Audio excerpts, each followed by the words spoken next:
Ma mère m'a ignoré, pendant des années. À Noël, j'ai dit, je l'ai vendu. Mon frère a ri, cette application sans valeur. Combien? J'ai dit, 150 millions d'euros. Sa mâchoire s'est décrochée. Maman a pâli. Je m'appelle Manon et j'avais 26 ans la dernière fois que je me suis assise à la table de Noël de ma mère et que j'ai réalisé que j'avais passé la majeure partie de ma vie à être traité comme un élément de décor. Le choc n'était pas qu'elle ne me voyait toujours pas. C'était que j'avais enfin prononcé une phrase qu'elle ne pouvait pas ignorer. Quoi qu'il en soit, ce dîner de Noël n'a pas commencé comme une histoire de vengeance. Il a commencé comme tous les autres. De la nourriture chaude, une gaieté forcée et les mêmes vieux rôles familiaux déjà attribués avant même que quiconque ne s'assoie. J'ai pris l'avion pour retourner dans ma ville natale, en périphérie de Lyon. Après des années à garder mes visites courtes et polies, parce que quelque chose en moi voulait une preuve, la preuve que je n'imaginais pas ce schéma, la preuve que je n'étais pas juste trop sensible. La preuve que la petite fille que j'étais avait vraiment vécu dans une maison où l'amour avait un système de classement. Je n'avais rien dit à ma mère, Béatrice, sur ma vie, au-delà de sa version la plus sûre. Je lui avais dit que j'étais occupé, que le travail allait bien, que je pouvais passer pour Noël si elle le voulait. Elle a répondu plus vite que prévu, presque excitée, et elle a ajouté une ligne qui m'a indiqué que rien n'avait changé. Lucas sera là aussi. Ce sera comme au bon vieux temps. Le bon vieux temps. Cette phrase semblait toujours douce aux autres. Pour moi, elle sonnait comme un avertissement. J'ai réservé un hôtel près de l'aéroport au lieu de dormir chez elle. Et même ce choix ressemblait à une rébellion silencieuse, comme si je choisissais enfin une porte qui m'appartenait. La veille de Noël était grise et humide, le genre de froid qui ne mord pas, mais qui persiste. Je me suis installé dans une chambre propre, sans photo de famille ni souvenir d'enfance piégés dans les murs. Et je suis resté là un moment, juste à respirer, parce que je n'avais jamais réalisé à quel point c'était épuisant de dormir à l'intérieur de la version de vous que quelqu'un d'autre a créée. Le lendemain, j'ai conduit une voiture de location à travers des rues familières qui semblaient plus petites que dans mes souvenirs, passant devant des trottoirs fissurés et un parc qui semblait avoir rétréci chaque année, de la même manière que ma place dans cette famille. La maison de Béatrice avait toujours cette peinture fatiguée et la même pelouse trop arrosée, sauf que maintenant, il y avait des rennes en plastique bon marché devant. L'un d'eux était tordu, comme s'il avait essayé de se lever et avait échoué. La porte s'est ouverte avant que je ne frappe. Béatrice portait son tablier de fête, les joues chaudes à cause du four. L'odeur de la dinde et de la cannelle s'échappait derrière elle comme une invitation qui ne m'était pas vraiment destinée. Elle m'a serré dans ses bras rapidement, de la façon dont on étreint quelqu'un avec qui on essaie d'être poli, et elle a reculé pour me scanner comme si elle cherchait des changements à commenter. « Tu as tellement grandi », a-t-elle dit. Et puis, sans faire une pause assez longue pour que je réponde, elle a posé la seule question qu'elle posait jamais vraiment sur ma vie, « Le travail se passe toujours bien? Toujours dans tes trucs d'informatique ?» J'ai dit oui parce que la vérité n'avait jamais eu de place pour vivre dans cette maison. Elle a hoché la tête comme si elle avait confirmé ce dont elle avait besoin. Et puis elle s'est immédiatement illuminée de la façon dont elle le faisait toujours lorsqu'elle était sur le point de parler de mon frère. « Lucas va tellement mieux », a-t-elle dit, sa voix montant comme si les mots avaient un goût plus sucré.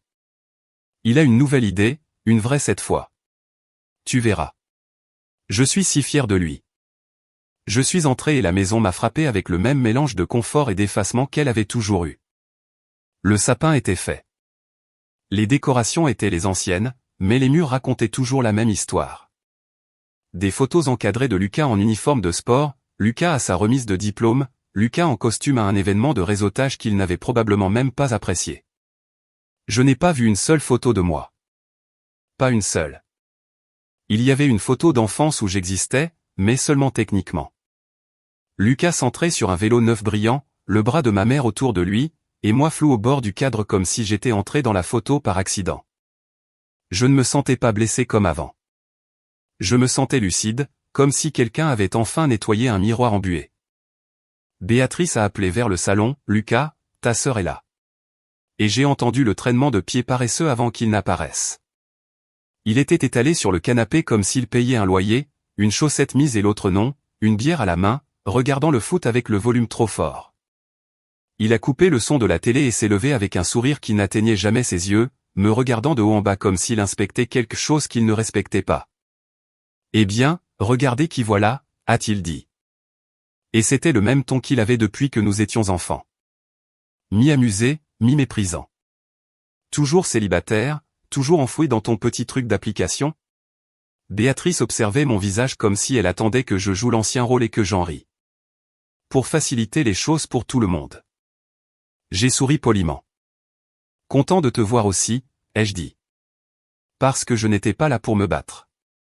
J'étais là pour observer. En moins de 10 minutes, Béatrice m'avait déjà tendu un torchon comme si c'était ma place naturelle d'être utile. Tu peux aider pour la salade? A-t-elle demandé. Et elle l'a dit comme si nous étions une petite équipe heureuse, comme si elle n'avait pas passé des décennies à s'assurer que je restais à l'arrière-plan. Elle s'est versé du vin, puis a versé un verre à Lucas comme si c'était automatique, comme si ses mains le faisaient avant même que son cerveau n'ait à penser. Pour moi, elle a pointé l'évier. De l'eau. C'était une si petite chose, mais c'est comme ça que le favoritisme vit. Il ne crie pas toujours. Il se répète simplement. J'ai coupé des légumes pendant que Béatrice et Lucas parlaient de son grand projet. Une nouvelle idée d'entreprise, expliquait-il comme un homme présentant un chef-d'œuvre. Et Béatrice acquiesçait comme s'il avait déjà réussi. Personne n'a demandé où je vivais maintenant. Personne n'a demandé si j'avais pris l'avion.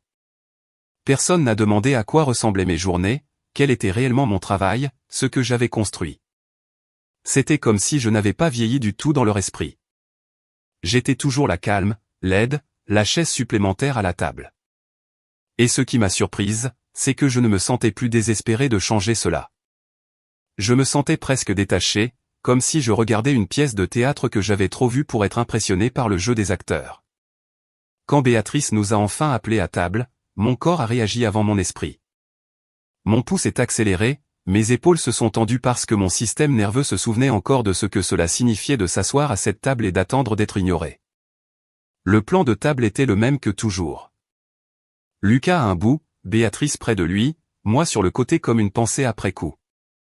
Je me suis assise à mon ancienne place, et je me suis laissé vraiment tout absorber. Les rires qui tournaient toujours autour de lui. La façon dont Béatrice lui passait les plats en premier. La façon dont elle regardait son visage pendant qu'il parlait, comme si elle avait besoin de son approbation pour respirer. Lucas s'est lancé dans son idée. Quelque chose à propos d'une boutique d'équipement de sport en ligne, un marché grand ouvert, tous les mots habituels que les gens utilisent quand ils veulent avoir l'air de déjà gagner. Béatrice continuait de dire des choses comme « je lui ai dit que je l'aiderais ». Et elle le disait comme une annonce fière, comme si elle investissait toujours en lui comme elle l'avait toujours fait. Mon nom entrait à peine dans la pièce. J'aurais pu être un centre de table. Puis Béatrice s'est finalement tournée vers moi et son ton était le même que celui qu'elle utilisait lorsqu'une caissière demandait si elle voulait un reçu. « Alors Manon, a-t-elle dit en coupant sa dinde, tu fais toujours ton boulot d'informatique, n'est-ce pas? Tu travailles toujours sur cette application. » Je l'ai regardé et j'ai senti quelque chose en moi se calmer. Pas de colère, pas de tristesse, juste une certitude. J'ai posé ma fourchette et gardé ma voix neutre. Ouais, ai-je dit, j'y travaille toujours. Elle a souri, soulagée, parce que cette réponse signifiait qu'elle n'avait rien d'autre à demander. Tant que tu paies tes factures, a-t-elle dit comme si c'était la barre la plus haute qu'elle n'ait jamais imaginée pour moi. Lucas a souri en coin dans son verre, savourant le moment comme il le faisait toujours. Elle va bien, maman, a-t-il dit, et puis il m'a regardé droit dans les yeux avec cette même suffisance qu'il portait depuis l'enfance. Toujours en train de perdre ton temps sur cette boîte sans valeur. Et il était là, le mot qui m'avait suivi comme une ombre. Sans valeur. Je n'ai pas argumenté. Je ne me suis pas défendu. Je n'ai pas élevé la voix. J'ai juste laissé le silence s'installer un temps plus long que la normale. Assez longtemps pour que la pièce remarque que je ne jouais pas le jeu. Puis j'ai haussé les épaules comme si je commentais la météo. Si vous voulez comprendre pourquoi je pouvais m'asseoir à cette table et dire je l'ai vendu comme si cela ne signifiait rien, vous devez comprendre ce qu'il m'a fallu pour devenir le genre de personne qui a cessé de demander la permission d'exister. Je n'ai pas grandi avec le genre de dynamique familiale où l'amour était partagé équitablement, comme un repas normal qu'on se passe. Dans notre maison, l'amour était une stratégie d'investissement, et ma mère avait décidé très tôt qu'il valait la peine qu'on s'y consacre. Lucas avait 5 ans de plus que moi. Et dès le début, il n'était pas juste mon frère. Il était la pièce maîtresse. L'enfant dont elle parlait comme d'une prophétie. Celui que les proches applaudissaient avant même qu'il n'ait fait quoi que ce soit. J'ai appris cette réalité quand j'étais petite, assez jeune pour croire encore que les adultes étaient justes. Je me souviens d'avoir eu 8 ans, debout près de l'encadrement de la porte de la cuisine avec un gobelet bon marché à la main, regardant son anniversaire se dérouler comme une cérémonie de remise de prix. Béatrice avait traîné un vélo tout neuf dans la cour, assez brillant pour avoir l'air cher, et les voisins sont sortis pour le regarder rouler comme si c'était un symbole de son avenir. Les gens disaient des choses comme « il ira loin ». Et ma mère rayonnait comme si elle avait déjà gagné. Elle le serrait fort, chuchotant à quel point elle était fière. Comme si le monde entier avait de la chance d'être témoin de son fils. J'étais quelques pas derrière, dans un vieux t-shirt qui ne m'allait pas bien et personne ne m'a demandé de figurer sur les photos. Personne n'a même remarqué que je n'y étais pas. C'était la première leçon dont je me souviens clairement. Dans notre famille, Lucas n'était pas seulement aimé. Il était célébré et moi, j'étais toléré. Ses anniversaires étaient des fêtes, des thèmes, des ballons, des week-ends construits autour de lui. Les miens étaient tout ce que ma mère pouvait caser entre ce qu'elle faisait pour lui. Généralement un gâteau de supermarché, quelques bougies et ses excuses, comme si je devais être reconnaissante qu'elle s'en soit souvenue tout court. Une année, pour son diplôme, ils l'ont emmené faire un grand voyage. Un de ces cadeaux qu'on ne reçoit qu'une fois dans une vie, qui n'était en réalité que la preuve de jusqu'où elle était prête à aller pour lui. Pour mes étapes importantes, j'avais des enveloppes d'argent liquide laissées sur le comptoir comme un paiement. Quand il a atteint l'âge scolaire, Béatrice s'est battue pour le faire entrer dans une école privée qu'elle ne pouvait pas vraiment se permettre. Il avait des uniformes impeccables, des chaussures neuves, des tuteurs, du sport, des cours de musique, des programmes d'été qui coûtaient plus cher que notre voiture. Je suis allé à l'école publique locale avec des murs qui s'écaillaient et des manuels scolaires plus vieux que moi. La différence n'était pas cachée. Elle était juste là, au grand jour. Et quand j'étais assez jeune pour demander pourquoi, Béatrice me tapotait l'épaule de cette façon qui semblait douce jusqu'à ce qu'on réalise que c'était du rejet. Elle disait, Lucas a besoin de plus de stimulation. Il est vraiment intelligent. Il a tellement de potentiel. Puis elle me souriait comme si elle me rendait service et ajoutait, toi, tu vas bien, Manon. Tu t'en sortiras. Au début, cela ressemblait à de la foi, comme si elle croyait que je m'en sortirais. Mais au bout d'un moment, j'ai compris ce que cela signifiait vraiment. Tu t'en sortiras était sa façon de dire tu ne nécessites pas d'effort. C'était sa façon de justifier pourquoi elle pouvait tout verser sur lui et se sentir quand même comme une bonne mère. Mon père était là techniquement. Il travaillait de longues heures dans la finance et rentrait fatigué. Le genre de fatigue qui vous rend passif. Quand il était là, il laissait Béatrice gérer la maison parce que c'était plus facile ainsi. Elle prenait les décisions. Elle contrôlait l'argent. Elle gérait le récit familial. Et j'ai appris tôt que la hiérarchie n'avait pas besoin d'être dite pour être appliquée. Lucas au centre, Béatrice en orbite autour de lui, mon père sur la touche, et moi quelque part sur le bord tant que je ne faisais pas de bruit. Vers l'âge de 12 ou 13 ans, j'ai arrêté de demander des choses parce que j'avais déjà appris quelle serait la réponse. Si Lucas voulait quelque chose, la réponse était oui. Si je voulais quelque chose, la réponse était un soupir, un délai et finalement le genre de peut-être plus tard qui signifiait jamais. J'ai arrêté de courir dans le salon avec mes notes d'examen parce qu'elle ne levait jamais les yeux assez longtemps pour vraiment les voir. Elle était toujours en train d'envoyer un email à l'un des professeurs de Lucas, de le conduire à l'entraînement, de budgétiser sa prochaine opportunité. Quand j'avais besoin de quelque chose d'aussi simple que des livres supplémentaires ou des fournitures, elle me le faisait justifier comme si je demandais du luxe. Alors, j'ai compris comment avoir besoin de moi. J'ai appris à faire les choses moi-même parce que compter sur eux ressemblait à mendier des miettes. J'ai commencé à m'enseigner les compétences de base de la vie grâce à des vidéos en ligne. Non pas parce que j'essayais de prouver quoi que ce soit, mais parce que je savais que personne ne viendrait me sauver. Au collège, j'ai pris de petits quarts dans un café près de l'école, lavant la vaisselle, essuyant les comptoirs, faisant tout ce qu'il laissait faire à un enfant, et j'ai économisé chaque pourboire.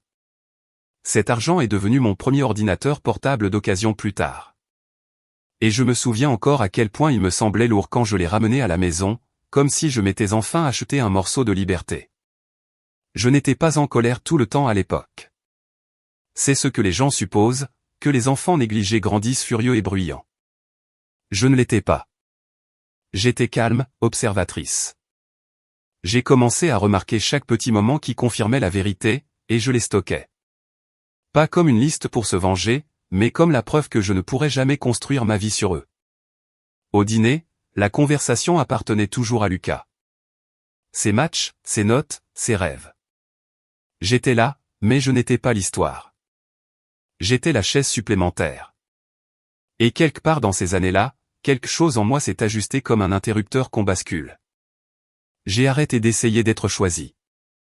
Et j'ai commencé à concevoir une vie où être négligé ne me détruirait pas. Je ne le savais pas à l'époque, mais le rôle que je portais, celui de l'autonome, celle qui demande peu d'entretien, celle qui facilitait la vie de tout le monde, se transformait lentement en autre chose. Il se transformait en endurance. Et l'endurance, quand on arrête de la gaspiller pour les mauvaises personnes, devient un pouvoir. Plus je vieillissais, plus je réalisais que le problème n'était pas que ma mère ne me remarquait pas parfois.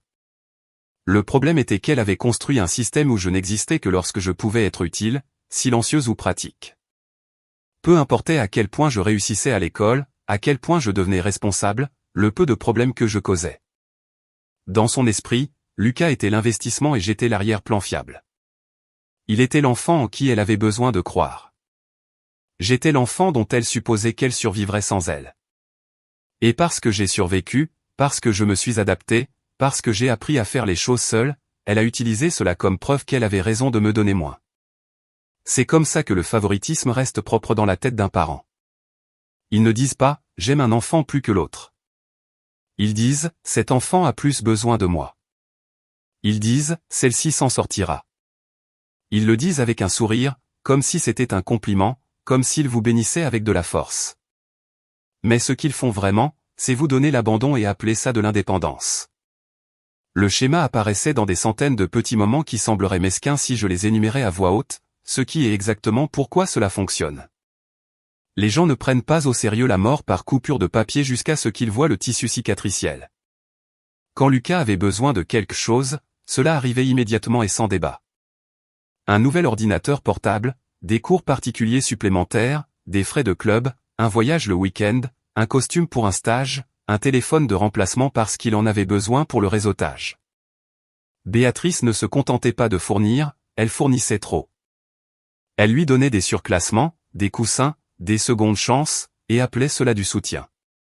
Quand j'avais besoin de quelque chose, même de basique, elle traitait cela comme une négociation, comme si je lui demandais de me choisir plutôt que lui.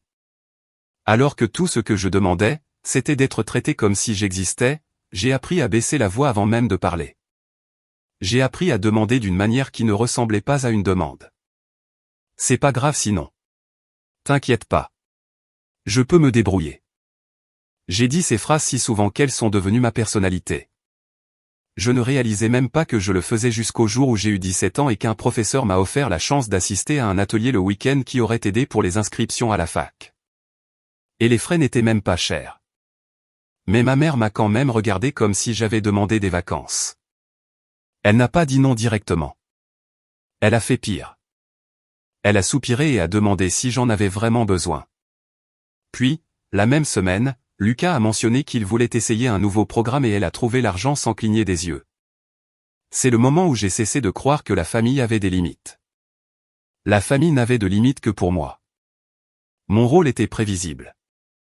J'étais celle qui comblait les lacunes. J'étais celle qui n'exigeait rien. J'étais celle qui aidait sans qu'on le lui demande. Si Béatrice avait besoin de quelqu'un pour surveiller la maison, je le faisais. Si elle avait besoin de quelqu'un pour nettoyer après une fête pour Lucas, je le faisais. Si elle avait besoin de quelqu'un pour faire des courses pendant qu'elle se concentrait sur lui, je le faisais. Et elle m'aimait le mieux quand j'étais utile et silencieuse. Je pouvais le sentir. Son humeur envers moi s'améliorait quand je lui facilitais la vie. À la seconde où j'avais besoin d'attention ou d'espace, sa patience s'épuisait. C'était subtil, presque poli, ce qui rendait la chose si difficile à accuser. Quand votre mère n'est pas cruelle à voix haute, quand elle ne crie pas, ne frappe pas ou ne vous insulte pas, vous commencez à remettre en question votre propre réalité. Vous commencez à penser que peut-être vous êtes dramatique, peut-être que vous êtes jalouse, peut-être que vous êtes ingrate. Et c'était ça le piège.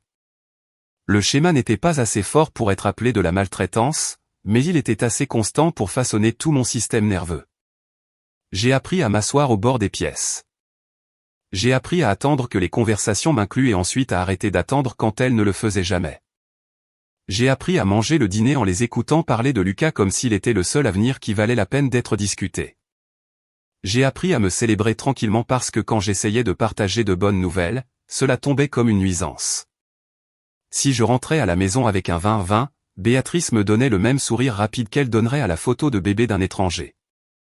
C'est bien, chérie. Puis elle retournait directement à l'emploi du temps de Lucas, aux besoins de Lucas, au potentiel de Lucas. Elle ne me détestait pas. C'est la partie qui rendait tout cela si confus. Elle ne me donnait juste pas la priorité. Et avec le temps, ne pas être prioritaire se transforme en ne pas être vu. Cela vous transforme en quelqu'un qui cesse d'attendre de la chaleur, cesse d'attendre de la protection, cesse d'attendre des soins. Et les gens pensent que cela vous rend fort. Ce n'est pas le cas. Cela vous rend prudent. Cela vous rend silencieux.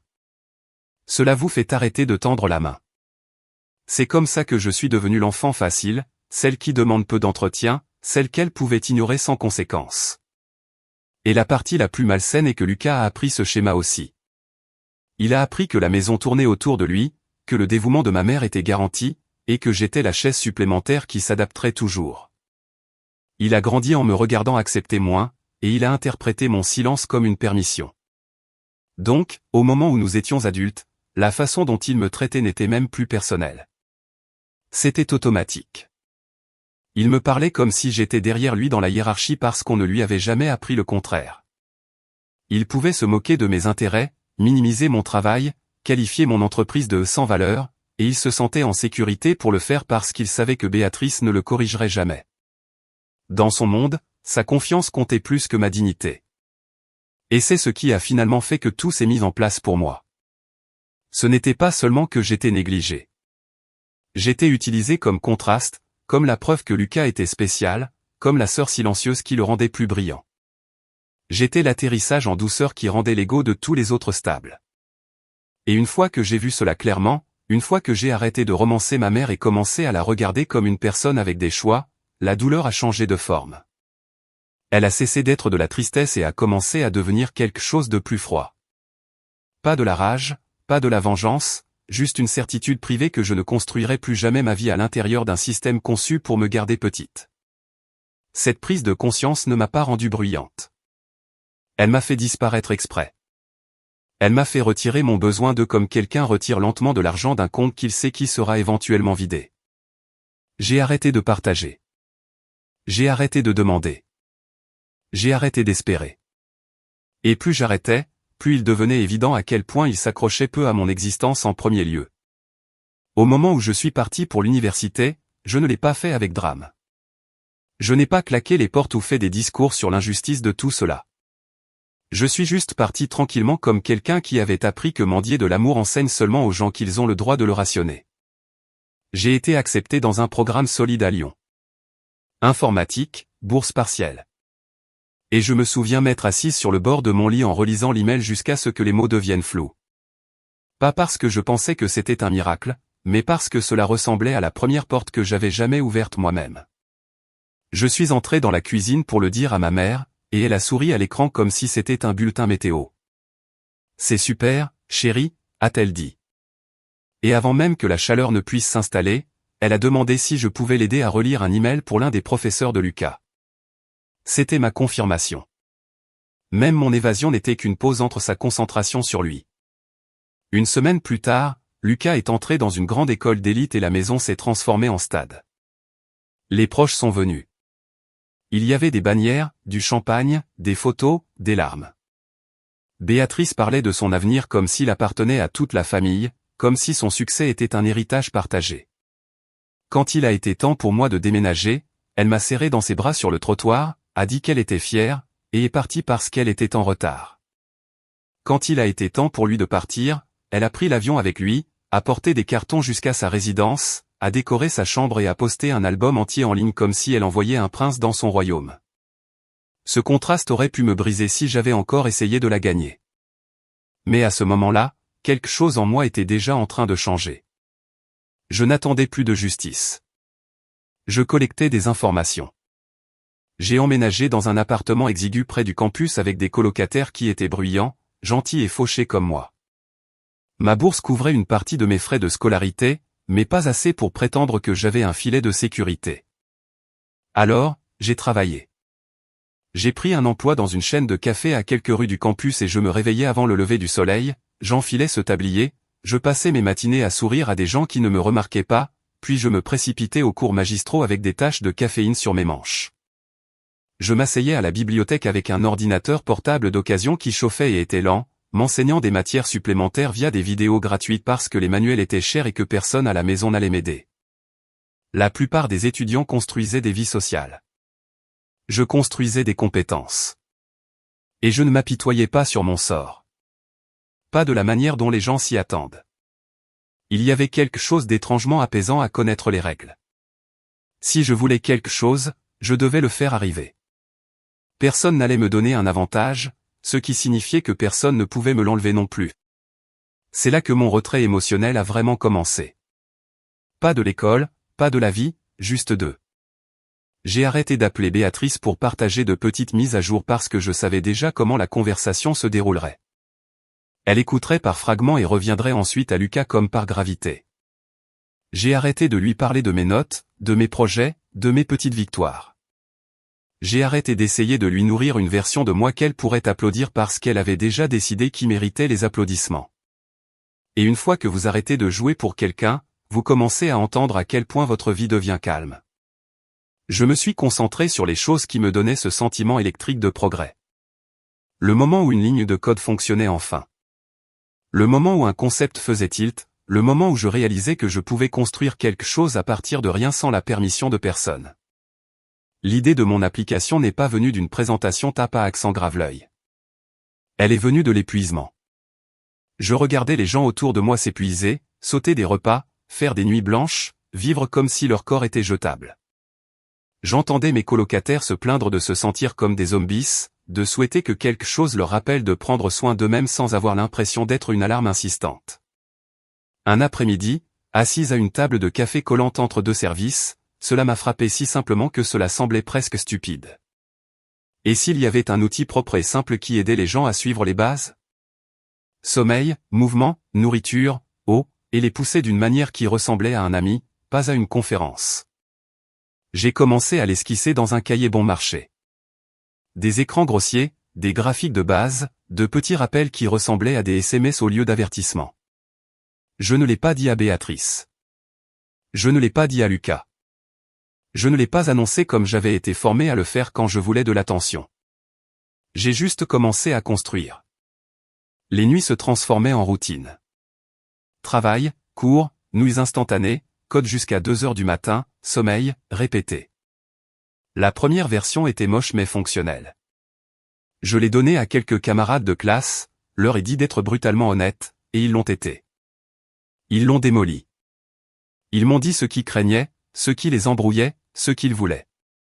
Et au lieu de le prendre personnellement, je l'ai corrigé encore et encore. De petites améliorations, de petites mises à jour, de minuscules moments où je réalisais que je pouvais gérer la critique sans m'effondrer parce que j'avais géré tranquillement le rejet toute ma vie. Les gens ont commencé à l'utiliser, pas comme une faveur, pas parce qu'ils avaient pitié de moi, parce que cela aidait. Une étudiante l'a dit à son petit ami. Un ami l'a dit à une discussion de groupe. Quelqu'un a laissé un avis aléatoire qui m'a fait pleurer dans une cabine de toilette au travail parce que c'était la première fois que je me sentais vu par un étranger d'une manière que ma propre famille n'avait jamais réussi à faire. Quand l'application a rapporté sa première petite somme d'argent, rien d'impressionnant, mais réel, j'ai regardé les chiffres et j'ai senti quelque chose changer à nouveau plus profondément. Ce n'était pas une question de revenus. C'était une question de preuve. La preuve que la chose que j'avais construite de mes propres mains avait de la valeur. Et plus elle grandissait, plus je me repliais sur moi-même, non pas de manière dépressive, mais de manière disciplinée. J'ai cessé d'avoir besoin de l'attention de ma famille parce que j'étais trop occupé à créer une vie où leur attention ne compterait pas. Quand Béatrice appelait, c'était toujours la même chose. Elle s'extasiait sur les événements de réseautage de Lucas, ses rêves, son potentiel, même quand ses rêves ne se transformaient jamais en rien. Un soir, j'ai essayé de lui parler de mon application. Juste une petite mise à jour. 1000 utilisateurs, des gens utilisant réellement quelque chose que j'avais fait. Et elle a dit les mots qu'elle disait toujours comme un réflexe. C'est bien, ma chérie. Puis elle a immédiatement commencé à parler d'un stage possible que Lucas pourrait obtenir parce qu'un professeur l'aimait bien. J'ai écouté tranquillement, le téléphone à l'oreille, et j'ai senti ce changement interne s'achever. Ce n'était pas de la colère. Ce n'était pas un chagrin d'amour. C'était le moment où j'ai compris que j'avais fini de m'offrir à quelqu'un qui ne savait m'apprécier qu'en comparaison à quelqu'un d'autre. J'ai arrêté d'en parler après ça. Je les ai laissés croire que je faisais juste des trucs d'informatique et que je survivais à peine. J'ai gardé ma vie petite à l'extérieur, non pas parce qu'elle était petite, mais parce que l'intimité était la première limite que j'avais jamais été autorisé à avoir. Et tandis que Béatrice et Lucas continuaient de vivre dans la même hiérarchie comme si elle était permanente, j'étais déjà parti. Pas physiquement, pas encore. Mais émotionnellement, j'avais déjà quitté leur maison. J'étais déjà sorti de leur orbite. Le reste de l'histoire, l'argent, la vente, la table de Noël n'était que le moment où ils ont finalement remarqué l'espace que j'avais tranquillement créé.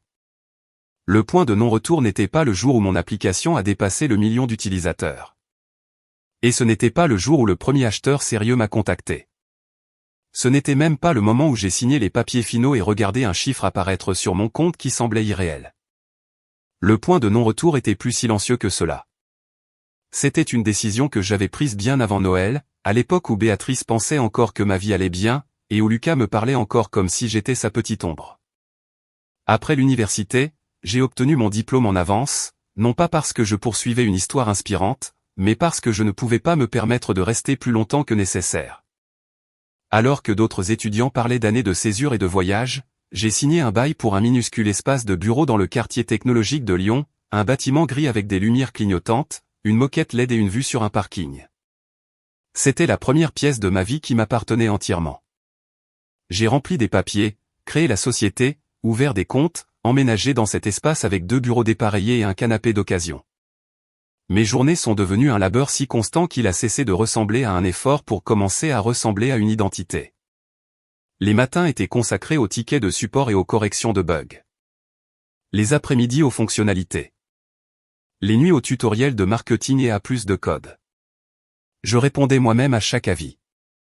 J'envoyais des messages aux utilisateurs qui partaient pour demander pourquoi.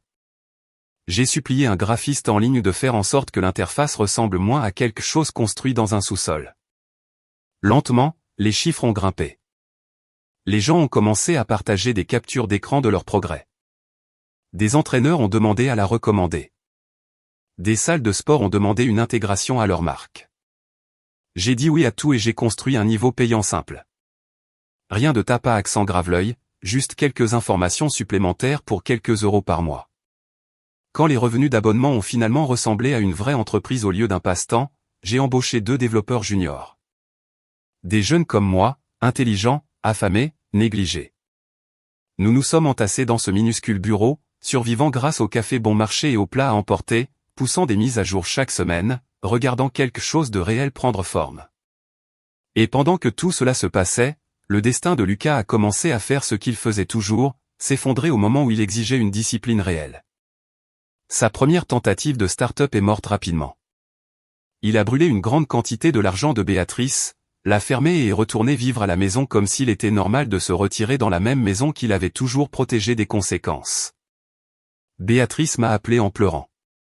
Pas à propos de ses propres choix, pas à propos du déséquilibre qu'elle avait créé, mais à propos de la dureté du monde pour son fils. Comment il avait juste besoin d'une bonne opportunité. Comment elle s'inquiétait pour sa confiance.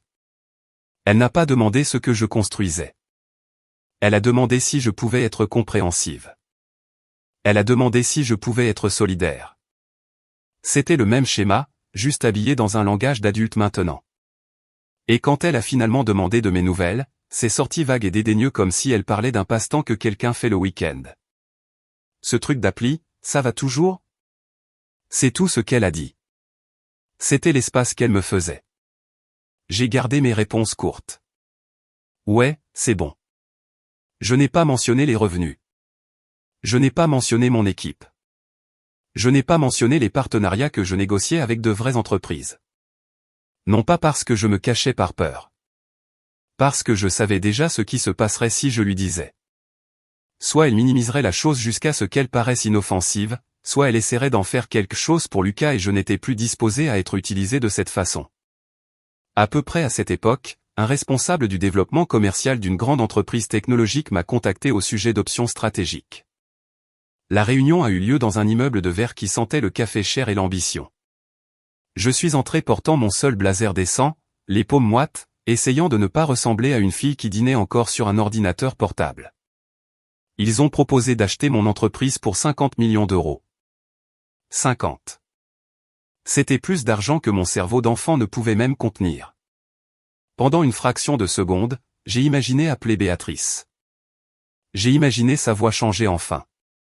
J'ai imaginé qu'elle disait « Je savais que tu pouvais le faire ». Comme si elle m'avait secrètement soutenu depuis le début. Et puis j'ai écouté le reste de l'offre. Il voulait le contrôle total. Il voulait presser l'application pour en faire quelque chose qui rapportait de l'argent d'abord et aider les gens ensuite. Il voulait transformer la confiance en un entonnoir de vente. J'ai dit non. Mes avocats ont agi comme si j'avais perdu la tête. Mais ce non a été la première fois que j'ai ressenti quelque chose qui n'avait rien à voir avec la vengeance et tout à voir avec le respect de soi. Je n'allais pas laisser quelqu'un d'autre ruiner ce que j'avais construit juste parce que j'avais été entraîné à accepter des miettes. Refuser cette offre a envoyé un message au monde que je n'avais même pas réalisé que j'envoyais. Si un gros joueur me voulait, d'autres le voudraient aussi. Une société de capital risque m'a contacté ensuite. Ils ne voulaient pas acheter, ils voulaient investir. J'ai négocié dur, pris le financement sans renoncer au contrôle, et l'entreprise a grandi plus vite qu'elle ne l'avait jamais fait. Nouveau bureau, plus d'embauche, intégration avec les principales plateformes portables, les utilisateurs grimpaient, les revenus grimpaient. J'ai signé pour un modeste Penthouse avec une vue que je regardais encore à peine parce que je travaillais tellement. Je m'habillais toujours de la même manière. Je conduisais toujours une vieille voiture. De l'extérieur, je ne ressemblais pas à quelqu'un qui avait du pouvoir, et c'était intentionnel. Le pouvoir est plus facile à protéger quand les gens ne le reconnaissent pas. Puis l'offre qui est restée est venue d'un groupe de santé. Plus grand, plus calme et plus intelligent que le géant de la technologie ne l'avait été. Il ne voulait pas vider le produit. Il voulait garder mon équipe, garder la marque et utiliser leur portée pour la faire évoluer d'une manière qui avait toujours du sens. Ils ont offert 150 millions d'euros. Des mois de négociations ont suivi. Contrat, appel, chiffres qui faisaient sentir ma tête distante de mon corps. Quand j'ai finalement signé, je suis sorti de cette réunion engourdi. Après impôts, après avoir payé des primes à mon équipe, après les frais, j'avais environ 90 millions. Et pour la première fois de ma vie, j'ai réalisé quelque chose qui aurait dû me faire sentir triomphante, mais ne l'a pas fait. Je n'avais pas envie de faire la fête. Je me sentais fatigué. Pas parce que l'argent est lourd, mais parce qu'il vous force à affronter enfin l'histoire dont vous venez. Je n'ai pas appelé Béatrice. Je n'ai pas appelé Lucas. J'ai appelé un psychologue. Assise dans un cabinet calme, j'ai dit à voix haute ce que je ne m'étais jamais permis de dire, qu'être l'enfant invisible ne fait pas que blesser, cela vous recable. La thérapie s'est transformée en moi. J'ai commencé à faire des dons discrètement à des associations à but non lucratif de santé mentale, en particulier celles axées sur les femmes qui ne pouvaient pas se permettre de soins, parce que je savais ce que ça faisait d'avoir besoin d'aide et que personne ne vous prenne au sérieux. Et quelque part dans ces mois, j'ai réalisé que ma colère n'était pas du genre qui voulait crier. C'était le genre qui voulait une conclusion. Pas le genre dramatique. Pas le genre vengeance de dessin animé. Le genre où vous retournez à l'endroit qui vous a appris à être petit et vous regardez ce qui se passe quand vous refusez de rétrécir. C'est là que Noël a commencé à approcher et je me suis retrouvé à regarder les vols de retour vers Lyon. Ma psy a appelé ça une expérience. Vous n'y retournez pas pour être aimé, m'a-t-elle dit. Vous y retournez pour observer. Et j'ai compris exactement ce qu'elle voulait dire. Je ne voulais plus l'approbation de Béatrice. Je ne voulais plus le respect de Lucas. Je voulais voir de mes propres yeux ce qui se passerait si j'arrêtais de les protéger de la vérité. C'était le point de non-retour. Au moment où j'ai réservé ce vol, je savais que l'ancienne dynamique était déjà morte. Il ne l'avait juste pas encore découvert. Quand j'ai dit à Béatrice que je pouvais venir pour Noël, elle a répondu comme si elle venait de récupérer quelque chose qu'elle supposait toujours disponible. Il y avait un empressement dans ses SMS qui semblait presque faux, comme si elle était excitée à l'idée que je revienne au rôle que j'avais laissé derrière moi. Elle n'a pas demandé pourquoi j'étais soudainement libre. Elle n'a pas demandé où je logeais. Elle n'a rien demandé qui l'obligerait à imaginer ma vie comme réelle et séparée de la sienne. Elle a juste dit que Lucas serait là aussi. Et elle a ajouté ce petit cœur comme si elle scellait un souvenir de famille agréable à l'avance. Cela m'a tout dit. Dans son esprit, l'histoire était toujours la même. Lucas était le centre. Elle était la gérante. Et j'étais la pièce supplémentaire qui complétait le tableau quand c'était pratique. Même réserver un hôtel n'a pas été enregistré comme une limite pour elle. Elle n'a pas protesté. Elle n'a pas demandé. Elle ne l'a pas pris personnellement parce que le prendre personnellement nécessiterait de reconnaître que je pourrais avoir des raisons. Et elle était allergique aux raisons quand elles l'impliquaient. C'est le truc avec les gens qui bénéficient d'une dynamique. Ils ne l'examinent pas. Ils supposent juste que c'est naturel. Le matin de Noël, quand je suis arrivé chez elle en voiture, cela s'est déroulé comme elle s'y attendait. L'étreinte rapide, les commentaires superficiels, le pivot immédiat vers les nouvelles de Lucas. Il va tellement mieux. Il a ce nouveau plan. Je suis si fier.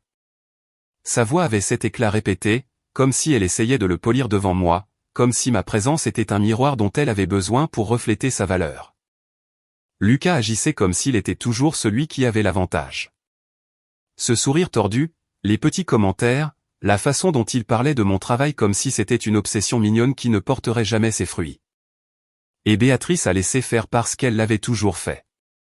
Elle le regardait se moquer de moi comme on regarde deux enfants se taquiner comme si c'était inoffensif. Comme si la cible n'était pas toujours la même. Elle m'a tendu un torchon, m'a mise dans la cuisine, m'a laissé être utile. C'était presque réconfortant pour eux. Je pouvais le sentir. Comme si mon retour validait leur monde. Comme si au moment où j'avais franchi la porte, la hiérarchie s'était remise en place et ils pouvaient se détendre. Béatrice a versé du vin à Lucas sans réfléchir. Elle m'a donné de l'eau comme si je n'avais pas vieilli. Elle parlait de son projet comme si c'était déjà un succès, comme s'il attendait juste que le monde reconnaisse ce qu'elle avait toujours su.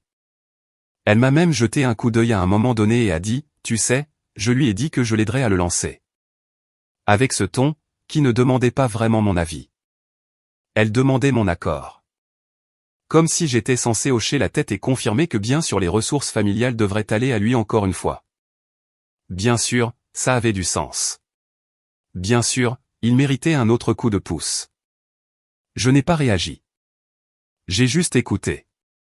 Et j'ai réalisé quelque chose qui m'a rendu étrangement calme. Ils n'étaient pas cruels parce qu'ils étaient en colère contre moi. Ils étaient négligents parce qu'ils croyaient que j'étais toujours inoffensive. Ils croyaient que j'avais toujours besoin d'eux, que je les voulais toujours, que je voulais toujours une place à leur table assez fort pour avaler tout ce qu'ils me donnaient. Cette croyance les rendait audacieux. Elle les rendait confortables. Elle les rendait négligents.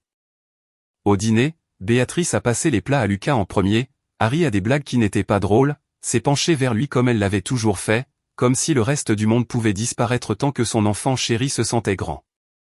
Lucas s'est lancé dans son plan avec une confiance qu'il n'avait pas méritée. Quelque chose à propos d'un magasin d'équipements de sport en ligne, un marché grand ouvert, le genre d'idée d'entreprise qui semble impressionnante seulement si personne ne demande de détails. Béatrice hochait la tête comme s'il présentait un plan pour la grandeur. Elle continuait de dire des choses comme « il a travaillé si dur ». Et cette fois, il est sérieux. Et tout ce dont il a besoin, c'est d'un petit capital. Comme si elle avait déjà décidé qu'elle le fournirait. Et elle l'avait fait. Elle l'avait toujours fait. Le sentiment que tout lui était dû siégeait dans la pièce comme une quatrième personne. Lucas n'était pas gêné de parler du besoin d'aide parce qu'il n'avait jamais appris à ressentir les conséquences. Béatrice n'était pas gênée d'offrir parce qu'elle avait construit son identité autour du fait d'être le genre de mère qui sacrifie tout pour son fils. Et j'étais assise là, sur ma vieille chaise, prenant de petites gorgées d'eau, les regardant répéter le même rituel comme si les 20 dernières années ne leur avaient rien appris. Quand Béatrice s'est finalement tournée vers moi, ce n'était pas par curiosité. C'était parce qu'elle se souvenait qu'elle était censée faire un effort poli. Alors, Manon, a-t-elle dit en coupant sa dinde. Tu fais toujours ton boulot d'informatique, n'est-ce pas? Tu travailles toujours sur cette application. Ce n'était pas une vraie question. C'était une case à cocher. J'ai répondu comme je l'avais toujours fait. Ouais, j'y travaille toujours. Et elle a souri, soulagée, parce que cela signifiait qu'elle n'avait pas à s'engager. Tant que tu peux payer tes factures, a-t-elle dit sur ce ton léger que les adultes utilisent quand ils parlent à quelqu'un qu'ils ne prennent pas au sérieux. Et Lucas a saisi cette ouverture comme si c'était son droit. Il a souri en coin, a fait tourner son vin et a dit « Elle va bien, maman. Elle a son petit projet. » Puis il m'a regardé, cette lueur condescendante s'aiguisant, et il a dit la phrase qu'il attendait de dire toute la soirée, celle qui le faisait se sentir plus grand. « Tu perds toujours ton temps sur cette boîte sans valeur. » Béatrice ne l'a pas corrigé. Elle n'a pas bronché. Elle n'a même pas eu l'air mal à l'aise. Dans son monde, il était normal qu'il me parle de haut. Il était normal que je l'accepte. Et à ce moment-là, je pouvais sentir à quel point ils étaient sûrs d'eux. Sûrs que rien de ce que je faisais ne comptait. Sûrs que Lucas serait toujours celui sur qui il valait la peine de parier. Sûrs que je serais toujours la sœur silencieuse qui absorbait le manque de respect et gardait la paix. Il pensait avoir gagné parce qu'il pensait que le jeu était toujours le même. Il pensait avoir gagné parce qu'il ne savait pas que le type de changement le plus dangereux s'était déjà produit en moi. Je n'étais pas là pour argumenter. Je n'étais pas là pour plaider pour de l'espace. Je n'étais pas là pour leur demander de me voir enfin. J'étais là parce que j'avais déjà construit une vie où leur vision ne me définissait pas. Et maintenant, je voulais regarder ce qui se passerait quand j'arrêterais de rétrécir pour protéger leur confort. Leur confiance était presque douce dans sa négligence. Lucas parlait comme un roi parce qu'il croyait toujours qu'il possédait la pièce. Béatrice souriait comme une femme qui croyait encore que son histoire familiale était intacte. Et j'étais assise là, parfaitement immobile, parce que je savais quelque chose qu'ils ne savaient pas. Je savais que les prochains mots qui sortiraient de ma bouche allaient changer l'atmosphère d'une manière dont ils ne pourraient pas se sortir par la parole. Et au moment où j'ai décidé de laisser cela se produire, l'ancienne hiérarchie s'effondrait déjà. Il n'avait juste pas encore entendu le craquement. Quand Lucas a dit « sans valeur », je n'ai pas ressenti le besoin de me défendre. Ce besoin était mort il y a des années par désuétude. J'ai juste regardé son visage alors qu'il savourait le mot comme il l'avait toujours fait, comme s'il me lançait quelque chose qu'il croyait qui atterrirait. Béatrice regardait aussi, non pas pour me protéger, mais pour voir si je réagirais d'une manière qui perturberait le confort de la table. L'ancienne version de moi aurait ri poliment, peut-être fait une petite blague, peut-être changé de sujet. C'est ce qu'ils attendaient. C'est sur quoi ils comptaient. Mais je n'étais plus là pour rendre les choses faciles. J'ai laissé un temps de silence s'étirer juste assez longtemps pour que la pièce le sente. Et puis j'ai haussé les épaules légèrement comme si la conversation m'avait ennuyé. En fait, ai-je dit, calme. Je l'ai vendu. L'air a changé si vite que c'était presque physique. Lucas a laissé échapper un petit rire comme s'il avait entendu une blague et ne voulait pas me donner la satisfaction de la prendre au sérieux. Béatrice s'est figée avec sa fourchette à mi-chemin de sa bouche, les yeux se tournant vers moi avec une attention soudaine et inconfortable, le genre qu'elle ne donnait jamais à moins que quelque chose ne menace la position de Lucas. « Tu l'as vendu ?» a répété Lucas, faisant des guillemets avec ses doigts comme s'il se moquait d'un enfant jouant à faire semblant. « À qui ? Ton coloc ? » Je n'ai pas souri. Je n'ai pas mordu à l'hameçon. Un groupe de santé, ai-je dit, et dire ces mots à voix haute dans cette maison semblait étrange, comme parler une langue qu'il n'avait jamais pris la peine d'apprendre. Lucas s'est adossé à sa chaise, souriant toujours en coin, toujours en sécurité dans son hypothèse que je ne pouvais pas avoir fait quelque chose de réel sans qu'il le sache. D'accord, a-t-il dit, la voix dégoulinant de sarcasme. Alors quoi ? Tu as gagné quoi ? Quelques centaines de milliers d'euros, assez pour déménager de ta boîte à chaussures. Béatrice me fixait maintenant, les yeux écarquillés, comme si son cerveau essayait de rattraper une réalité à laquelle elle ne s'était jamais préparée. Combien ? A-t-elle demandé, doucement, presque avec peur, comme si elle ne voulait pas entendre la réponse, mais ne pouvait pas s'en empêcher. Lucas est intervenu plus fort, plus tranchant. Ouais, combien exactement ? Il y avait un défi dans ses yeux. Le même défi qu'il avait toujours porté. La croyance que peu importe ce que je disais, il serait toujours au-dessus de moi. J'ai soutenu son regard et j'ai fait quelque chose que je n'avais jamais fait à cette table auparavant. J'ai contrôlé le rythme. J'ai laissé le silence s'installer assez longtemps pour les mettre mal à l'aise. Je les ai laissés attendre. Puis je l'ai dit simplement, sans emphase, sans livraison théâtrale, comme si je lisais un reçu. 150 millions. La mâchoire de Lucas est tombée si fort qu'on aurait dit que son visage avait oublié comment fonctionner. La fourchette de Béatrice a glissé de ses doigts et a cliqueté contre son assiette, le son net dans le calme soudain. Sa peau s'est vidée de sa couleur comme si quelqu'un avait tiré une prise. Pendant une seconde, personne n'a bougé. Puis Béatrice a chuchoté, « Ce n'est pas drôle, Manon ». Sa voix tremblait comme si elle me suppliait de retirer ce que j'avais dit. Pas parce qu'elle se souciait de mes sentiments, mais parce qu'elle avait besoin que le monde qu'elle avait construit reste intact. Lucas est sorti du choc et s'est jeté sur le déni comme si c'était un radeau de sauvetage. « Tu mens », a-t-il dit. « Personne ne paie autant pour une appli de téléphone stupide. Tu n'es même pas si intelligente. » Il l'a dit avec panique dans la voix parce que l'insulte n'était plus destinée à me blesser. Elle était destinée à le sauver. Je n'ai pas argumenté. Je n'ai pas énuméré mes réalisations. Je ne leur ai pas dit ce que j'avais sacrifié.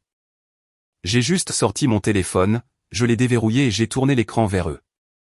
J'avais mon application bancaire ouverte, non pas parce que je voulais me vanter, mais parce que je savais exactement comment cela se passerait.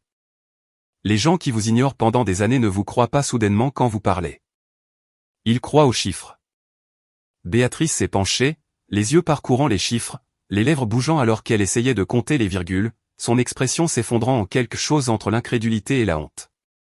Lucas lui a arraché le téléphone, les mains tremblantes, faisant défiler comme s'il s'attendait à ce qu'une trappe s'ouvre, comme s'il s'attendait à ce que je révèle que c'était une fausse capture d'écran.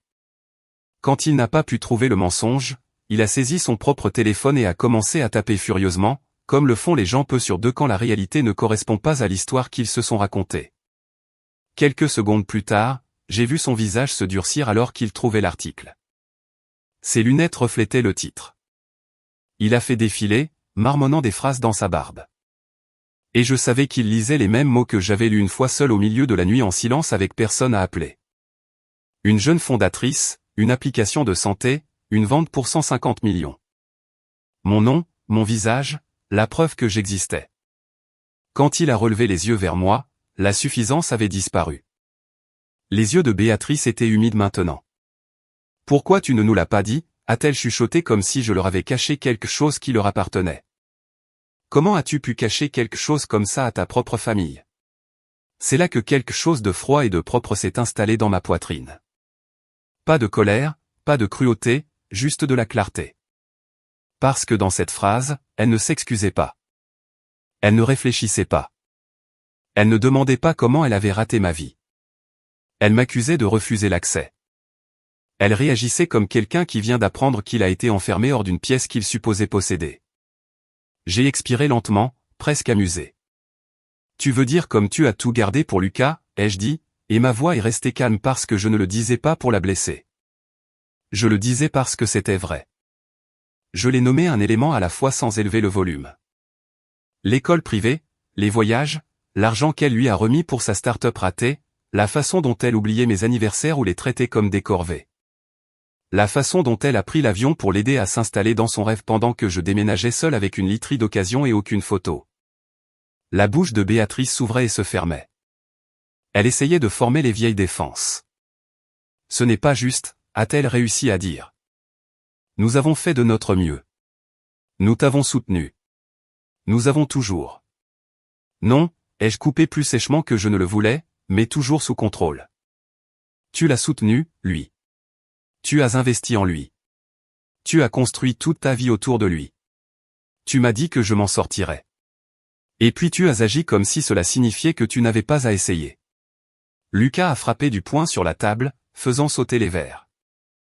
Et alors, a-t-il crié, la voix se brisant. Tu penses que tu vaux mieux que nous maintenant? Tu penses que l'argent te rend spécial? Tu es toujours la même petite sœur bizarre qui déjeunait seule. Tu as juste eu de la chance. Je me suis levé lentement et la pièce a semblé plus petite. Mes mains étaient stables. Mon cœur ne battait pas la chamade. C'était presque paisible, comme si le moment dont je m'approchais depuis des années était enfin arrivé, et que j'y entrais simplement. La chance n'a pas écrit une seule ligne de code, ai-je dit. La chance n'a pas répondu au client à 3 heures du matin. La chance n'a pas refusé une offre de 50 millions parce que ce n'était pas juste. La chance n'a pas construit ma vie. Je l'ai fait. Puis j'ai regardé Béatrice. Vraiment regardé. Et pour la première fois, je l'ai vue sans le brouillard de l'espoir de l'enfance. Elle avait l'air petite, secouée, comme si les fondations sur lesquelles elle s'était appuyée s'étaient fissurées en plein milieu. J'ai parlé doucement, et cette douceur a atterri plus fort que n'importe quel cri n'aurait jamais pu le faire. Tu as tout parié sur le mauvais enfant, ai-je dit. Et maintenant tu es en colère parce que celle que tu as ignorée a appris à gagner sans toi. Béatrice a tendu la main comme si elle allait saisir mon poignet, comme si elle pouvait physiquement me ramener dans mon rôle. Manon, attends, a-t-elle dit, la voix urgente. On peut en parler. Peut-être que tu pourrais aider. Aider ton frère à investir. Nous sommes une famille. Et voilà. Pas d'excuses, pas de responsabilité. Juste une atteinte instinctive à mes ressources, comme si mon succès n'était finalement précieux que parce qu'il pouvait être redirigé vers Lucas. Et ce fut le moment exact où la vengeance est devenue réelle, même si je n'ai pas levé le petit doigt contre eux. Parce que ma vengeance n'était pas de crier. Ce n'était pas de l'humiliation. Ce n'était pas de leur prendre quoi que ce soit. C'était de refuser de leur donner ce qu'ils s'étaient entraînés à attendre. J'ai ramassé mon téléphone, je l'ai glissé dans ma poche et j'ai secoué la tête une fois. Je suis resté soudé, ai-je dit doucement. Pendant des années. Vous ne l'avez juste jamais remarqué. J'ai reculé ma chaise, les pieds raclant le sol avec un son qui ressemblait à la fin de quelque chose.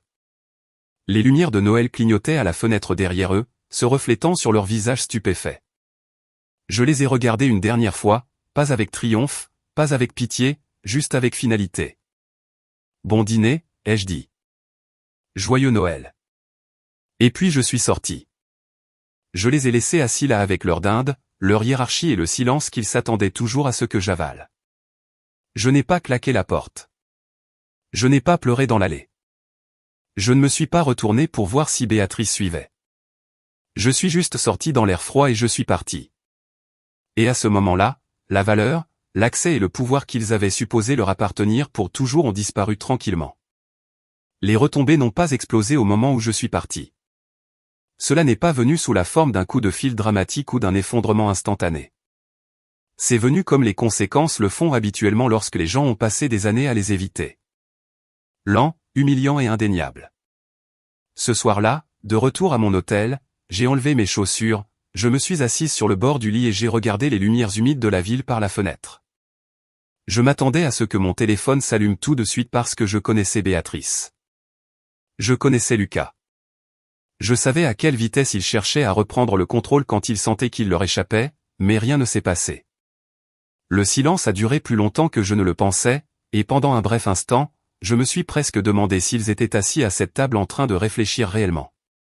Puis le matin est arrivé et je me suis souvenu qu'ils n'étaient pas faits pour la réflexion. Ils étaient faits pour le blâme. Les premiers messages venaient de Béatrice. De longs textos qui essayaient de paraître aimants tout en m'accusant. Elle écrivait sur la famille, sur les malentendus, sur la peine qu'elle avait, sur le fait que j'avais embarrassé Lucas. Elle n'a pas mentionné ce qu'il m'avait dit. Elle n'a pas mentionné les années de déséquilibre. Elle s'est concentrée sur la partie où son histoire parfaite avait été perturbée devant son enfant chéri. Puis Lucas est intervenu et ses textos étaient plus courts, plus tranchants, plus colériques. Il m'a traité d'égoïste, d'ingrate. Il a dit que j'avais tourné le dos aux gens qui m'avaient élevé, comme si m'élever avait été quelque chose qu'ils avaient fait avec intention au lieu de quelque chose qui s'était produit pendant qu'ils se versaient en lui. Je n'ai pas répondu. Je ne les ai pas corrigés. Je ne me suis pas défendu. Il n'y avait plus rien à expliquer. Quelques jours plus tard, le coup suivant est arrivé, et c'était si prévisible que cela m'a presque fait sourire. Une lettre d'un avocat représentant les deux demandants de l'argent, pas une demande, pas une conversation, une exigence. Il voulait une compensation pour le soutien. Il prétendait avoir fourni le logement, la nourriture, l'éducation, le coût de m'élever, 3 millions d'euros. Lire cela ressemblait à regarder quelqu'un mettre une étiquette de prix sur une enfance à laquelle il s'était à peine présenté. Ce n'était pas seulement insultant. C'était révélateur. Cette lettre ne concernait pas le besoin. Elle concernait le droit. C'étaient eux essayant de me reconvertir en un actif dont ils pouvaient extraire quelque chose parce que maintenant ils savaient que j'avais de la valeur. J'ai remis la lettre à mon avocat et je lui ai dit que je ne voulais pas de drame. Je voulais de la distance. Il a répondu dans un langage plus froid que je ne pourrais jamais parler moi-même. Poli et mortel, il a refusé. Puis il a joint une ventilation détaillée de l'histoire financière de la famille rassemblée avec mon comptable. Chaque paiement majeur lié à Lucas, l'école privée, les voyages, les tuteurs, les chèques pour son entreprise ratée, les gros virements étiquetés comme aide, et à côté de mon nom, un zéro propre et indubitable. Pas d'investissement, pas de coup de pouce pour les frais de scolarité, pas d'extra, pas même le genre de petit soutien que Béatrice aimait revendiquer plus tard quand elle voulait avoir l'air juste. Juste rien. À la fin de la lettre de mon avocat, il a ajouté une phrase de plus qui a mis fin au fantasme rapidement. S'ils poursuivaient leur réclamation, ces dossiers pourraient devenir publics. C'était la ligne qui a tout fait. Parce que Béatrice ne voulait pas de responsabilité. Elle voulait le contrôle. Et des dossiers publics signifiaient que les gens verraient la vérité qu'elle avait passé des années à habiller en faire de son mieux. Le message suivant d'elle était frénétique et court. Il laissait tomber. Oublie les avocats. Soyons juste une famille. Ce n'étaient pas des excuses. C'était une retraite.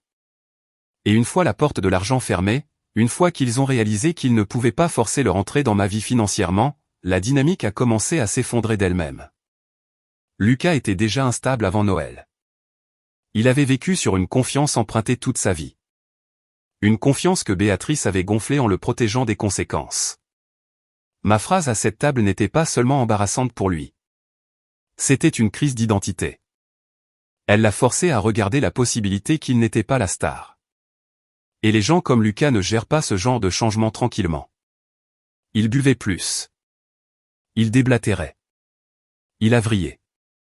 Il a commencé à arriver en retard à son travail dans la vente, à s'en prendre à ses collègues, à rentrer à la maison en colère, blâmant tout le monde pour le fait que ses projets ne se concrétisaient jamais. Béatrice essayait de l'apaiser comme elle l'avait toujours fait, inventant des excuses, adoucissant les conséquences, lui disant qu'il était incompris, lui disant que le monde était injuste. Mais le monde ne répond pas au maternage de Béatrice. Le monde répond au comportement. Un jour, Lucas a pété les plombs au travail devant des clients. Il a crié sur quelqu'un qui a filmé. La vidéo s'est retrouvée en ligne dans un groupe local où les gens l'ont reconnu parce que Lucas ne pouvait pas s'empêcher de dire à qui voulait l'entendre que sa sœur était riche et ingrate. Les gens ont fait le lien rapidement. Une semaine plus tard, il était viré. La nouvelle entreprise dont il se vantait, l'idée de magasin d'équipements de sport, n'est jamais vraiment devenue rien de plus que des paroles et des dettes. Il a essayé de la financer quand même. Des cartes de crédit, un petit prêt qu'il ne comprenait pas. Quelques achats désespérés destinés à le faire paraître légitime. Et quand cela a commencé à couler, il a fait ce qu'il avait toujours fait. Il a couru vers Béatrice. Et Béatrice a fait ce qu'elle avait toujours fait. Elle a essayé de le sauver. Elle a refinancé la maison. Elle a vidé ce qui lui restait. Elle a versé de l'argent dans le même trou et a appelé ça de l'amour. Mais cette fois, le trou était plus profond que ses ressources. Le filet de sécurité qu'elle avait passé des années à construire pour lui s'est finalement déchiré. En un an, la maison dans laquelle j'ai grandi a été vendue, non pas comme une décision planifiée, mais comme une tentative désespérée de couvrir les dettes et d'arrêter l'hémorragie. Béatrice a déménagé dans un appartement beaucoup plus petit.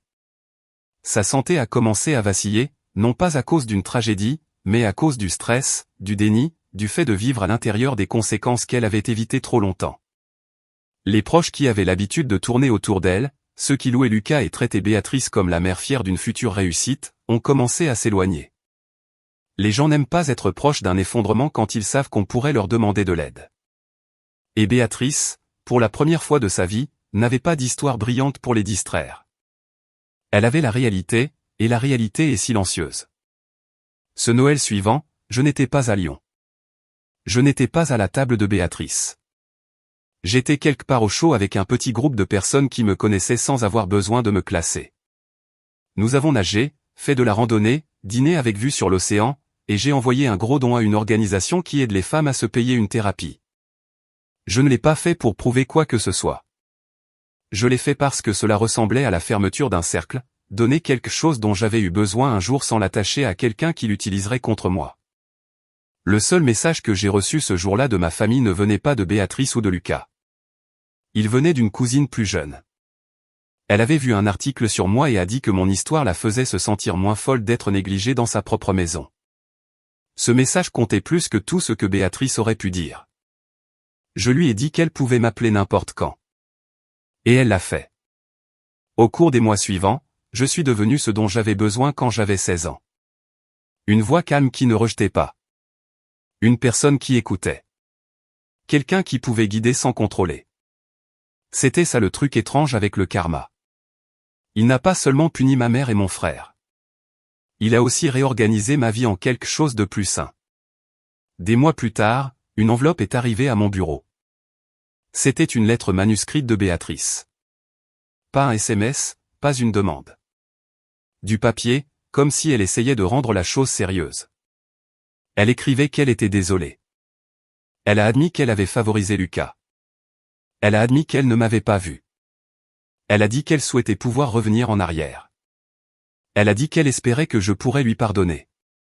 Elle a dit, peut-être qu'on pourrait recommencer. Je l'ai lu une fois, puis je l'ai relu.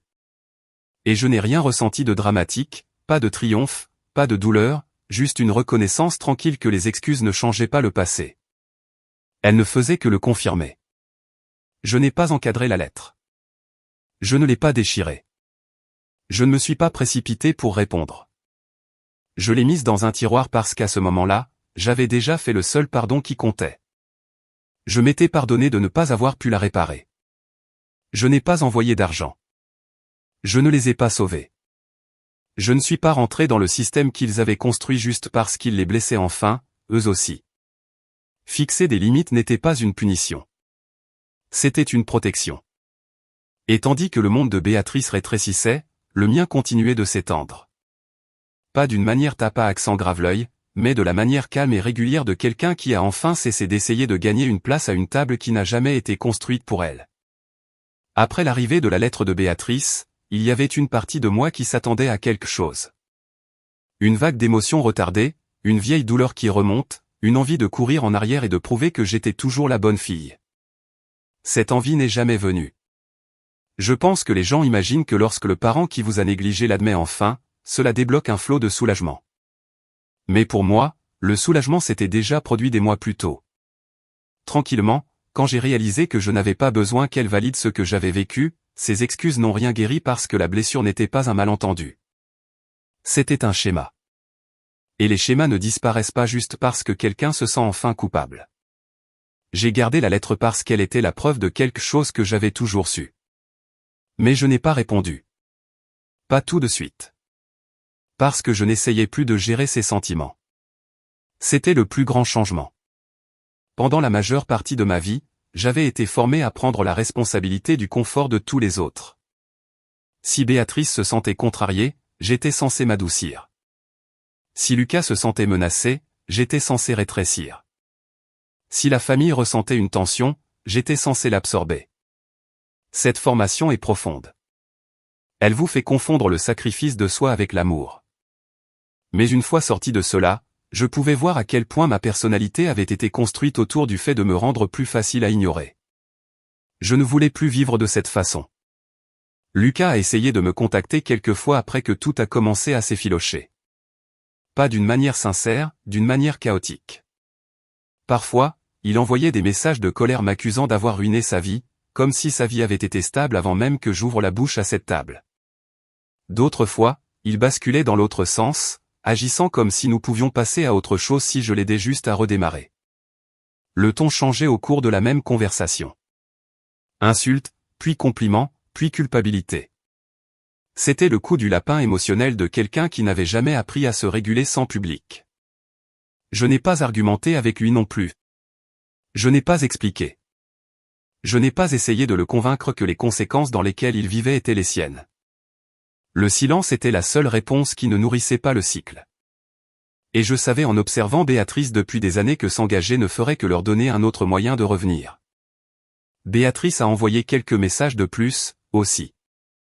Au début, ils étaient prudents, presque humbles, comme si elle essayait une nouvelle personnalité qu'elle ne savait pas comment porter. Elle demandait comment j'allais, comme on demande à un étranger. Elle disait que je lui manquais. Puis, finalement, les vieux instincts filtraient.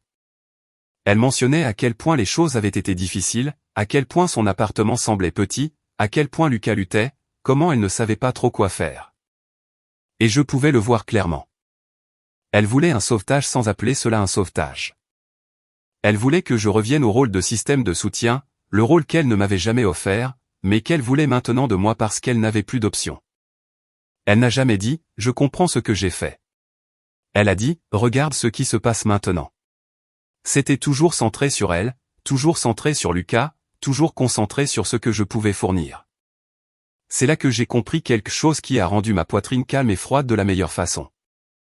L'amour sans responsabilité n'est qu'un accès. Et Béatrice avait passé toute ma vie à traiter l'amour comme un accès. Accès à mon temps, ma conformité, mon pardon, mon silence. Au moment où elle voulait accéder à mon argent, il est devenu évident ce qu'elle pensait que la famille signifiait. La famille signifiait un droit. Cela signifiait le droit de prendre de moi parce qu'elle m'avait donné naissance, même si elle avait passé des années émotionnellement absente. Et je n'allais pas laisser la culpabilité rouvrir une porte que j'avais enfin fermée. Je ne la détestais pas. Je ne lui souhaitais pas de souffrir. Je ne célébrais pas ce qui s'était passé. Mais je ne prétendais pas non plus que c'était mon travail de réparer ça. Je me tenais à l'extérieur des dégâts comme on se tient à l'extérieur d'un immeuble en feu qu'on a passé des années à essayer de réparer. À un moment donné, vous arrêtez de courir à l'intérieur juste parce que quelqu'un crie par la fenêtre. Je me suis investi dans mon nouveau travail. Après la vente, j'ai lancé une autre entreprise. Celle-ci se concentrait sur les outils de santé mentale et les bilans basés sur l'IA. Le genre de système qui aide les gens à reconnaître des schémas en eux-mêmes avant de s'effondrer. Ce n'était pas un projet de vengeance. C'était la continuation de la même chose qui m'avait toujours attiré, construire des structures qui soutiennent les gens qui n'ont pas de soutien. J'ai commencé à parler lors de conférences aussi, pas comme un tour d'honneur, mais parce que je savais qu'il y avait des gens assis dans le public se sentant invisibles dans leur propre vie, et je voulais qu'ils comprennent que l'invisibilité ne signifie pas que vous êtes impuissant. Cela signifie juste que vous n'avez pas encore trouvé la bonne pièce. J'ai raconté des parties de mon histoire dans une conférence une fois, soigneusement, sans les nommer, sans en faire un spectacle. Et après, des femmes sont venues me voir avec des yeux calmes et ont dit, c'était ma maison, aussi. Ça comptait. C'était le genre de connexion que j'avais toujours voulu, pas l'approbation superficielle que Béatrice rationnait. Pendant ce temps, la famille à la maison continuait de rétrécir dans les conséquences qu'elle avait créées. Lucas passait d'un emploi à l'autre. Il blâmait tout le monde. Il continuait de chercher des raccourcis parce qu'il ne savait pas comment construire quoi que ce soit lentement. Béatrice essayait de le maintenir à flot, mais il n'y avait plus de maison à refinancer, plus de grands filets de sécurité. Regarder cela à distance semblait étrange, non pas parce que c'était satisfaisant, mais parce que c'était prévisible. Je les avais regardés construire cette falaise pendant des années. Je les avais regardés marcher vers elle avec confiance, convaincus que la gravité ne s'appliquerait jamais à eux. Et puis, quand la gravité a finalement fait ce que la gravité fait, ils ont agi comme s'ils avaient été trahis par les lois de la réalité. Les gens me demandaient parfois si je me sentais coupable. Des amis, des collègues, même cette jeune cousine qui m'appelait pour des conseils. Ils le demandaient doucement, comme s'ils essayaient de s'assurer que je n'étais pas froide. Je donnais toujours la même réponse honnête. Je ne me sentais pas coupable de refuser de financer un système qui me nuisait. Les limites ne sont pas de la cruauté. Les limites sont le coût minimum du respect de soi. Je n'ai pas envoyé d'argent. Je n'ai pas offert d'investissement. Je ne les ai pas invités chez moi. Je n'ai pas laissé Béatrice transformer mon succès en la seconde chance de Lucas. La seule chose que j'ai faite tranquillement a été de maintenir une distance qui me permettait de respirer. Et plus je gardais mes distances, plus ma vie se remplissait de choses qui n'impliquaient pas de faire mes preuves. J'ai voyagé parfois. J'ai construit des amitiés qui semblaient stables. J'ai encadré des femmes plus jeunes qui me rappelaient moi-même, intelligentes, fatiguées, sous-estimées, et j'ai réalisé quelque chose de simple. La raison pour laquelle Béatrice et Lucas avaient l'impression de s'effondrer n'était pas parce que je leur avais fait quelque chose. C'était parce que j'avais arrêté de faire quelque chose pour eux. J'avais cessé d'être la poutre de soutien silencieuse. Je m'étais éloigné et la structure qui dépendait de ma conformité avait commencé à trembler. Ce n'était pas une vengeance par l'action. C'était une vengeance par l'absence. Et je suis restée absente. Pas par méchanceté, par paix. Les gens aiment imaginer la vengeance comme quelque chose de bruyant, une confrontation, une révélation dramatique, un moment où tout le monde applaudit et le méchant s'effondre en larmes. Ce n'est pas ce qui s'est passé. Ce qui s'est passé était plus calme, et c'est pourquoi cela a fonctionné. J'ai dit une phrase à une table de Noël, et puis je me suis retiré d'un système qui avait passé des décennies à se nourrir de mon silence. Tout ce qui a suivi n'était pas quelque chose que j'avais orchestré. C'était juste le résultat naturel de Béatrice et Lucas rencontrant enfin les conséquences dont ils avaient toujours été protégés. Béatrice a perdu la maison parce qu'elle avait passé des années à traiter le sacrifice financier comme de l'amour. Et elle l'a versé dans quelqu'un qui confondait être adoré avec être capable. Lucas a perdu sa stabilité parce qu'il n'en avait jamais construit lui-même. Et je ne suis pas resté là à sourire pendant que cela se produisait. Je n'ai appelé personne pour faire des commérages à ce sujet. Je n'ai pas posté de citations cryptiques en ligne. Je n'ai même pas ressenti le frisson que les gens pensent que la vengeance est censée vous donner. Ce que j'ai ressenti était un calme lent et inconnu, comme si le monde avait enfin cessé d'exiger que je performe. La lettre d'excuse de Béatrice est restée dans mon tiroir. Je ne l'ai jamais utilisée comme preuve dans une dispute. Je ne l'ai jamais agitée pour qu'elle se sente plus mal. Je l'ai gardée parce qu'elle me rappelait quelque chose d'important. Elle n'a pas changé tant que le coup de ne pas changer n'est pas devenu insupportable. Et ce n'était pas ma responsabilité. Je ne lui devais pas d'arc de rédemption. Je ne devais pas de sauvetage à Lucas. Je me devais une vie où je n'essayais pas constamment de gagner de l'espace. La partie la plus étrange a été de réaliser que la petite fille qui faisait ses devoirs seule à la table de la cuisine n'était pas faible. Elle était formée. Chaque anniversaire ignoré, chaque réussite écartée, chaque tu t'en sortiras déguisé en amour avait construit un certain type de résilience en moi. Pas du genre bruyant. Le genre qui apprend à survivre sans applaudissements. Le genre qui construit en silence. Le genre qui n'a besoin de la permission de personne pour continuer. Quand je regarde en arrière maintenant, je ne ressens pas de haine envers eux. La haine signifierait qu'ils ont encore une place en moi. Ce que je ressens, c'est de la distance, une distance propre et finale. Béatrice et Lucas peuvent garder leur version de l'histoire s'ils le veulent. Ils peuvent me traiter d'ingrate. Ils peuvent me traiter de froide. Ils peuvent se dire que j'ai changé. La vérité est que je n'ai pas changé. J'ai juste arrêté de rétrécir. Et au moment où j'ai arrêté de rétrécir, ils ont enfin vu à quel point leur amour avait toujours été petit. J'ai construit une vie où je ne suis pas la chaise supplémentaire. J'ai construit une vie où je n'attends pas d'être choisi. Et je pense que c'est la partie qui les pique encore plus que l'argent ne l'a jamais fait.